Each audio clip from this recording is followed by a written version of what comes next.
माझ्या कवितेचे नाव अवघड्या हायस्कूल. तुमच्या मुखात कविता घेऊन येता चला खेळूया.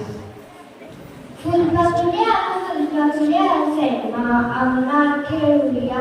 तुम्ही म्हणा फुलपाखुल्या सैमा अंगणात खेळूया. फुलांनी लिपूया भावड्या गिटुकुने जुया. पाकळ्या रंगूया रंगाने रंगूया. फुलपाखुल्या सैमा अंगणात खेळूया.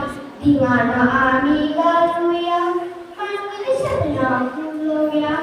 नवा झाकूया नवा हवेत रुजवूया. फुलपाखुल्या सैमा अंगणात खेळूया. नवे गरवे झाकूया पाकळ्या उडवूया. फुलपाखुल्या सैमा अंगणात खेळूया. फुलाच्या भवऱ्यात बसूया. सैमा